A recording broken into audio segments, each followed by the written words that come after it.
Ladies and gentlemen, how you all doing? This is Con Ulrich. This is Rangru, low. And folks, today going to Slutsk East. Today, sir, who do we have in this monthly tournament matchup? On left hand side in blue, we have PUriTanner playing Festoon Dunkirk with a Maverick income. Right hand side in red, we have Soap playing Panzer Division Tatra with a Maverick income.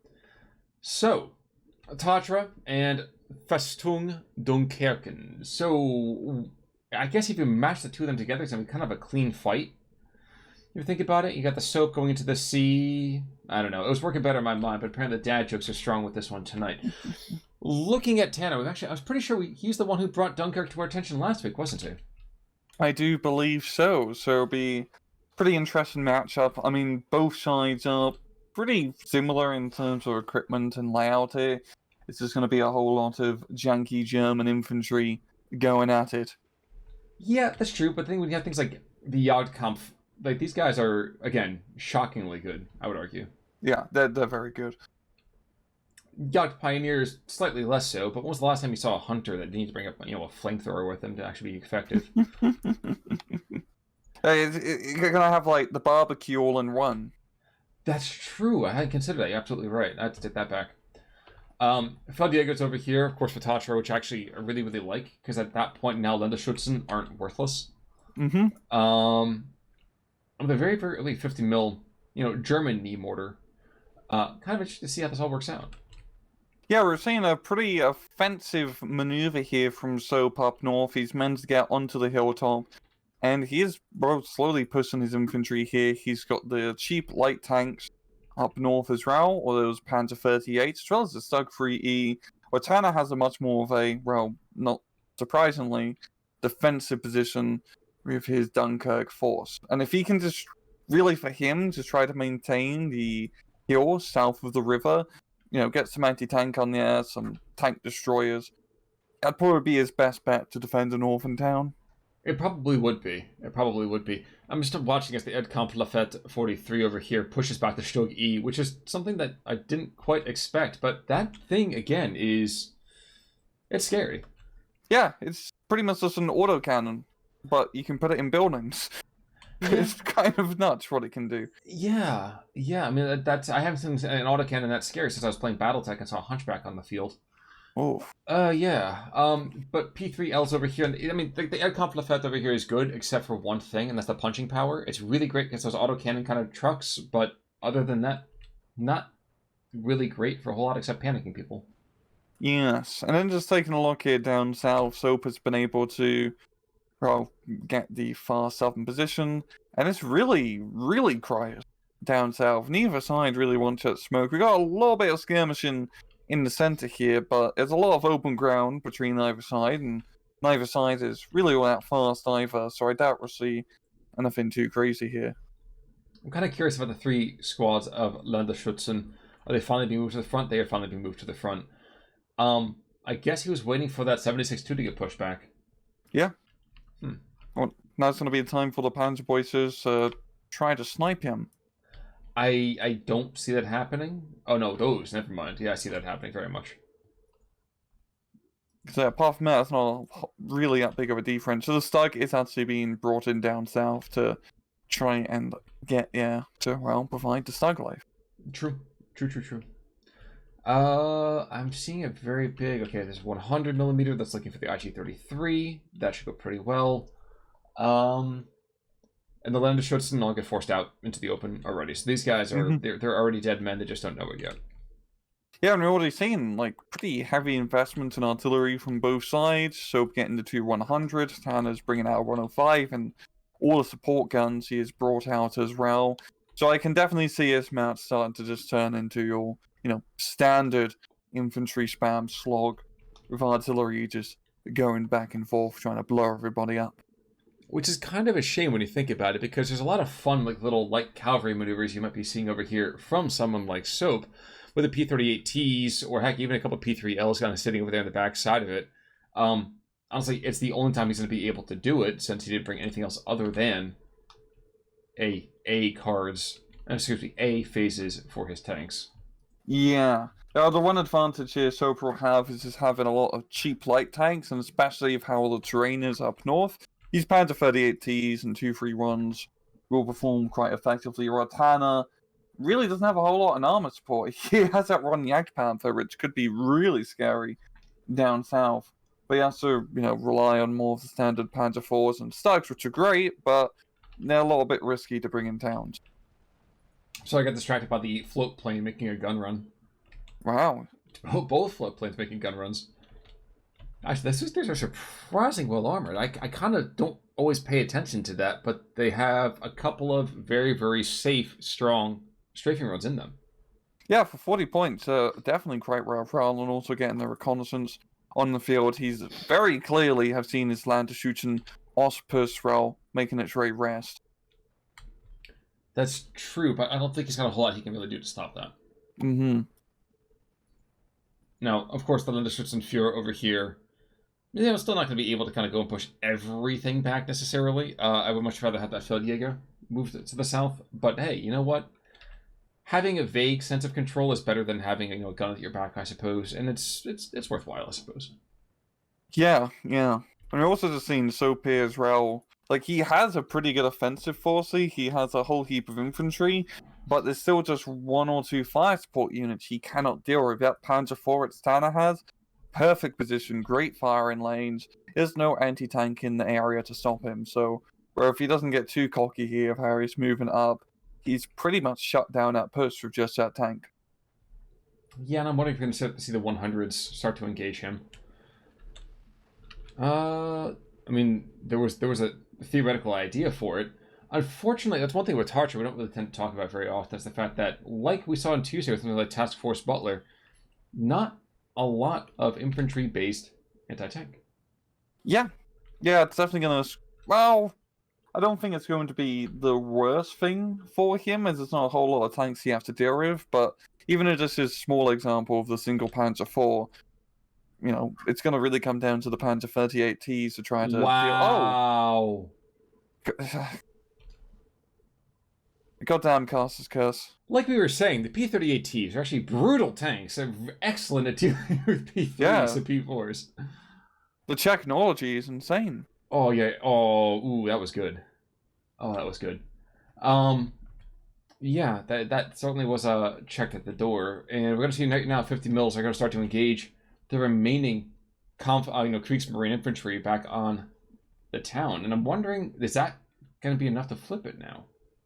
Yeah, this is starting to get a little bit overwhelming here for Tanner to really deal with. Really, Tanner's best bet, he can't bring in the light cheap tanks to, counter the light cheap tank spam which Soap has here. And as you've seen, they've been trading pretty effectively. He just needs to try to set up a good defensive line in what he currently holds on the hill. And then he's probably just have to play the artillery spam game and just blow everything up in that forest with some 105 justice. But it's going to be hard because the 100 mils are already trying to do some counter battery action. They certainly seem to be. And considering the fact that they are, widely spaced over here, you're not going to be able to engage them in turn very easily. Mm-hmm.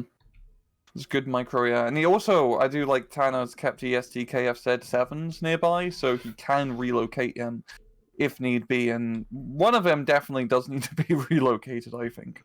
That sounds like a fairly good idea. Let's watch how this one last round comes in, just obliterates it. Oh, no, okay. Different postal code. Now, more air capital that's being brought over here to the northern side, trying to go and keep that infantry at its own arm's length, which is, a valuable idea here. I do think maybe such a straight infantry might have been a better call, but that's me just backseating. Yeah, I do like how Soap's using that 50 mil very effectively. It seems he is trying to make this far northern push happen. It's a pretty hard area to push, as he still doesn't control the southern hill, and as you can guess, the far north is very much a choke point. He does have the fire support. The 50 mil went down, but he still has the 76. He still has the Stug. He has the Panzer 38. And he still has a lot of infantry, so it is a possibility. And what's more, so Würfrahmen coming in as well. Oh. So Verkörpersprenggranate are going to go and, spreng. Yeah. And we've seen Panzer 3Ls as well, the continuous theme of cheap light tank spam. The Panzer 3s are more of the premium of the cheap light tank. Yeah, that's one of the kind of the scarier things if you're thinking about it. P3L is just like, okay, you know what? I'm tired of messing around. I'm gonna put a giant gun on this thing and just see what happens. And at close range, it's a pretty good match to those Panzer IVs. Tanner has actually done a pretty good job stabilizing the hill position, mainly with just, a lot of disheartened troops, but, well, you're playing Dunkirk, that's what you're going to have to rely on. And also just keeping that Panzer IV alive, especially right now, he can't really afford to lose it. It's just kind of funny that's such a strange turn of phrase. You know, I never really talked about it here, but he can't afford to lose it. Well, he shouldn't have paid for it in the first place. Like, you can't lose on a unit if you never buy them. exactly. That's how I have like 0 deaths in any of my matches.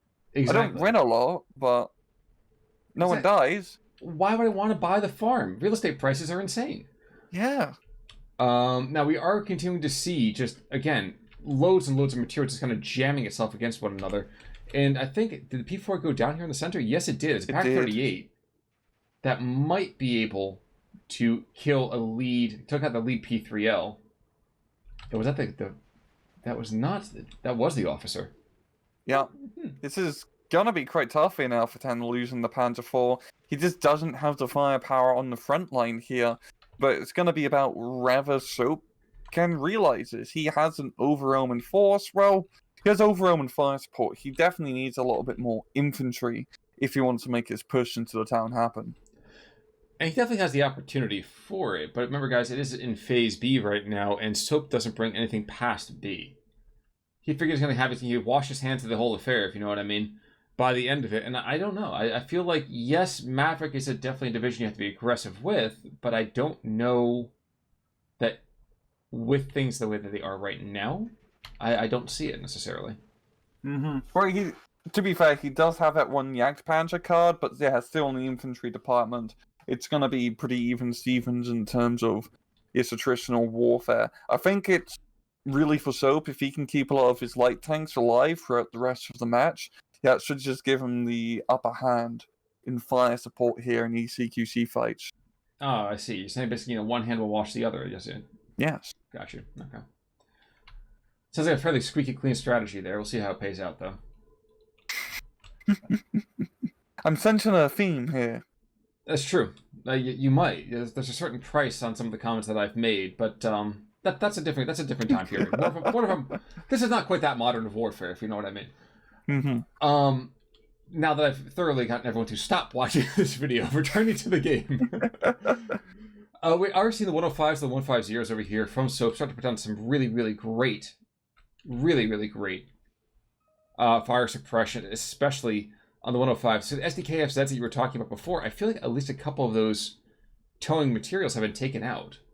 They have, and the Rough-Ramming also going to be trying to take out the northern position, getting some okay hits, but it's as more of a, I would call, defensive barrage. He's not going to be doing anything to follow up through. Now he's buying in the troops to do that. Well, I mean, I do think the one thing here is that the Jagdpanzer, who technically could kill down that road, he's not going to. He just wants you to know that he could do it if he wanted to. Yeah, especially in this sort of matchup, Jagdpanzer is, well, even in most 1v1s, is basically a heavy tank with its armor value here.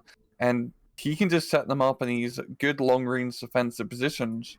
And, well, Tanner does have some decent heavy anti-aircraft guns, which can also blow up heavy tanks. But apart from that, he doesn't have a whole lot of options. This is true. This is very true. P38T back in the town is being frisky, keeping those Yard comps at a fairly good range. Probably a good thing, too, considering the fact that if they get anywhere close to him, P38T's 60 armor value is not going to do anything, really. Just complete diddly squat. It does feel that Tanner is starting to gain a little bit of momentum in this town, The Stug did go down. He's using... his artillery is getting killed by the counter battery, but Tanner is getting to use his artillery more on the front line here. And as you can see, Soap's infantry is getting blabbed. So I think maybe sooner rather than later, Tanner will try to call in the Dunkirk counterattack to try to kick Soap off his hill. That may very well be. I do still think that there's still an awful lot of red on this field. And the fact that the South hasn't been touched, I mean, good on those guys down there to kind of sit out the war in peace and quiet. But I feel like there's a lot of untapped opportunities, especially down there. Yeah, if Tanner bringing the Jagdpanzer down south to try to, capture a few of those flags on the road, right in the open, bring just some disheartened troops to be cannon fodder. Yeah, it could work pretty well for him, because there's not a whole lot of tanks which can really tangle with the Jagdpanther on Soap's side. True. But it seems he's more concerned about retaking that hilltop, bringing in 7 squads, including 3 Aufklärer, and a P3L, P3L, and a 50 mil. So he wants to take that town. I'm not sure I necessarily agree with it, but he wants to take that town. Now, if the Verframen decides to hit the town instead, then I might be a little more of a believer. Yeah, and especially just how Tanner is moving up his infantry. They're very much clustered. They're out in the open. They're all disheartened. He could really turn the tide of his attack here if he was to blow them up and then use all of his tanks, which are still alive, to try and get some surrenders. This is true, and I think right now, I mean, the Verframen can fire again. And I'm hoping he's paying attention to the fact that, yes, everything and their mother is on the eastern side of this town. It's time to strike. Mm-hmm. Yeah, it definitely feels like we're getting to more of the climax here now. Especially if how Soap has invested a lot. He's pretty much, I'd say, brought most of his light tanks out. Heck, most of his tanks out already. So if he loses, like, his big batch of units he has, this is, I think, going to go downhill for him. I guess, but at the same time, the Jagdpanzers, I think, are enough to kind of keep him very, very competitive. I mean, they are pricier, that's for sure, but they're still powerful enough to keep him very, very strong. Of course, the Jagdpanther to the northern side, that might have something to do with it, and that might very much be a I don't agree with you kind of moment, but regardless. Oh, the 111 coming in hard, going down harder. Those really show just how bloody deadly it can be, even though it's just a, rinky-dink little float plane. Yes, indeed. Yes, indeed. We see some smoke over here as the 50 mils start dropping smoke to kind of bring back into that town. A little late to the party, it looks like, especially as artillery fire comes in to start suppressing a 20 mil behind the front lines. Probably going to kill that 20 mil without too much of an issue there, which would be a rather big loss. Mm-hmm. Yeah, we're seeing tank after tank here go down here from Soap, as well as some more of these expensive units. I mean, the 222s and Panther 38Ts are coming up. But, okay, there's not a whole lot of, while the Slug is pulling back, that's really the main threat here. So it's really just what Tanner's doing, is just keeping Soap contained in his forest, and kind of just letting the artillery, do the work here, such as knocking out the flak falling. Second Verframen strike coming over here, looking at the eastern side of the town. Interesting thought. About a minute and a half late, but interesting thought nonetheless. I still like the positioning of it, at least. Mm-hmm. Gonna get some decent hits, but once again, more of just a defensive barrage, to buy him a little bit of time. And Tanner's definitely taking some casualties. Jagdpanther taking a critical hit, And, Tanner's just gonna have to buy another wave of dudes to hold the front line. These Luftwaffe guys can only do so much. Yes, they certainly can. Jagdpanzer to the north coast to go down. And this town fight, which I thought, north of the river, which I thought was going over here in Soap's favor, I think you're right. I mean, he's got the flags for the moment, but I don't know if he's going to be able to actually hold that town. Mm-hmm. It's a little bit easier for him to hold that town because the Jagdpanzer has such a Gucci position looking down the road. At the same time, the Jagdpanther, if Tanner was to bring up here, would be his best bet in routing out heavy armor. He's also going to be bringing in some rather heavy off-map artillery, the 194mm. I guess people in the 30s were just making up calibers of the artillery guns. Yeah. I'm trying to think about what the actual conversion would be from 194 back to Imperial, like the good king would have us use. But we'll see. Regardless, it's like Apple products. Oh, yeah, you're Just right. have like proprietary like plugs and munitions. So you have to buy our artillery guns. Where you're gonna have to buy the ammunition from us. We're the only ones who make it. Ooh. And just Oh, like that, the 194 apparently is the Jagdpanzer killing ammunition because that just took out one of those right on top, which is, well, that's obviously not what you want to see, but I'll definitely order 10 of them now. I hope they still make them. yeah, I'm sure it's fine. That whole, Hmm. Wehrmacht thing, I'm sure those guys are around. Not a big deal, Yeah. right? Disclaimer: these channels do not support the Wehrmacht in 1939 to 1945. Uh, in the meantime, the town fight, like you said, is in very much in Tanner's kind of position. And right now we're seeing a very, very gutsy BMW. So apparently Steve McQueen's deciding to go, west to east here, decide that Switzerland is not good enough for him, leading the way as Festungsgrenadiers start to kind of go and, jump past him. Might be able to take out that Panzer Boystadt 39s. There we go. And now it's an attack of the brokenhearted. Yeah, this is a very effective little counterattack Tanner has been able to throw up here. Even the smokers rail helping out quite a bit. It's really going to come down, I think, to also just the Jagdpanther providing fire support to knock out a few of these tanks. So he's using it, of course, very defensively. You don't want to be going too hard with the Jagdpanther. But once again, the problem here with Dunkirk is it's all a lot of disheartened troops. And so they can only do so much without fire support. There might be a bunch of disheartened troops, but you have things like the Odd Kampf that continues to kind of go through the trees and go through the smoke. And I don't think he's going to get necessarily eyes on... No, he's not going to. That could have been deliciously scary, though. Yeah, if he got knocked out at Stark, it definitely would have paved the way for continual offensive operations, because Soap is almost tapped out far north, and also in the, like, hilltop position as well. He's just been blown away by his artillery, quite literally. Yeah, on map, off map, geez, yeah, that's actually been brutal over here. And you can see right now that things like Pack 38 firing from the trees down south, and the Ardo coming right back in, and more Festung and Jagdkampfs and all these kind of troops just pouring into the fight. I completely agree with having his P3L kind of book it back to the east, considering that thing, again, all that infantry is just ridiculously powerful. Yeah, like, just looking at the front line here, pretty much Soap has invested a lot in tanks at this point, and he's investing more and more in, or mostly tanks, so he does have another infantry splurge being brought in.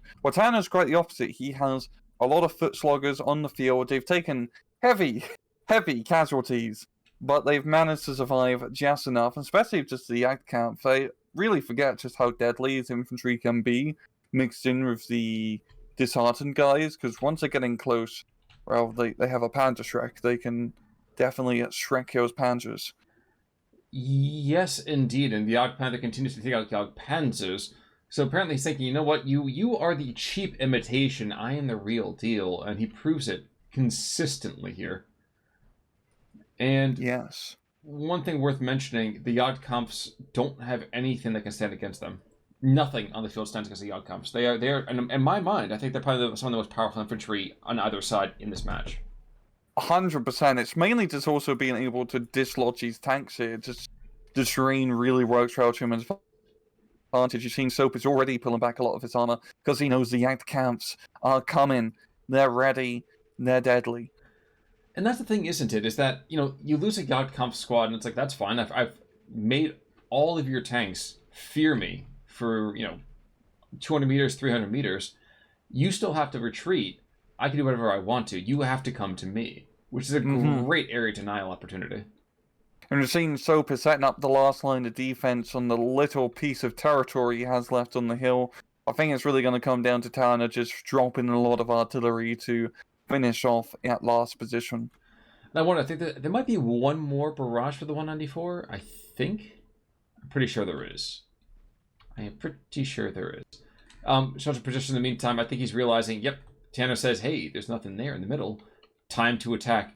Which, actually, I want to take a quick look at here. The Flakkampftruppen. And I think these guys...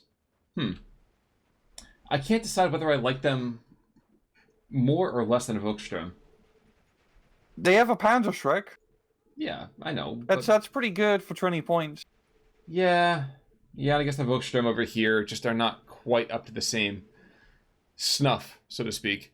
But, with 15 points, you still have the Panzerfaust, and you have, a stopgap squad, so I guess it's not terrible. And also, yeah, you got like 8 Panzerfaust Trevaniets. Yeah. That's a lot of Panzerfaust. Hence the war I've been having with myself, Checking all along the lines, though, so that is now Tanner's position in the center. And while they're rushing more troops back in there's still a P4 that can start to assert itself, well, before too much longer, anyway. Yeah, and we've seen the Volkssturm being brought in to try to regain that position quickly. I guess it's going to come down to this 2-3-1 providing fire support, and PUriTanner can relocate his Panzer IV into a more suitable position, because right now he needs it in this town to provide him rather important fire support. He certainly does. He certainly does. And right now, I don't know where the heck he's going to do it otherwise. I mean, he's got a 76-2 Zis in the center. Now, unfortunately, it's not going to do a whole lot. I mean, the second that we get a P4 on there, or heck, the artillery decides, you know what? I'm tired of dealing with you. And we're seeing... Oh, no, he's continuing to try to counter battery. Interesting. Very interesting. And in the far north, I mean, not the far north, but the hill north has almost been completely taken here. Like, Soap has that one-lagged Panzer. The Hetch is going to hetch on the hill, but I don't think he's going to be hetching for too long. Well, I was looking just now for the Werframen. Werframen had gone down. I don't know what killed it. There's a, the dark part of me imagines it was the Yacht Panther. But that's just me perhaps being a little bit, I don't know, let's say, we're trying to buy into the legend, so to speak. The Panther Rich Yargs. Exactly. My favorite children's book. Right up there with Strumpelpeter. Which will never stop terrifying me, but that's besides the point. Now, we are going to see the last barrage is going down the northern side. Takes the Flakvierling. So there's no more Flakvierling, no more 20 Mike over here for Soap. And there's an 88, which just continuing to chill there, and that's nice. And he might even... No, he's not going to take the Yogg Panther. That's to the northern side. It might even be scary for half a second or two, but again, an 88 is very, very easy to counter when all is said and done. It really feels Soap has definitely lost a lot of momentum here. He's really been on the defense now compared to how it was going for the start of the match. I mean, he still has a decent point advantage over Tanner here, but I don't really see anywhere where he can pick up a flag right now. It's just slowly going to get attrition down. Well, I mean, he did at least make it 50-yard line. He made it equal. And you see right now, too, we have the Festungsgrenadier and the Flakkampftruppen that is really struggling over here against the Volkssturm.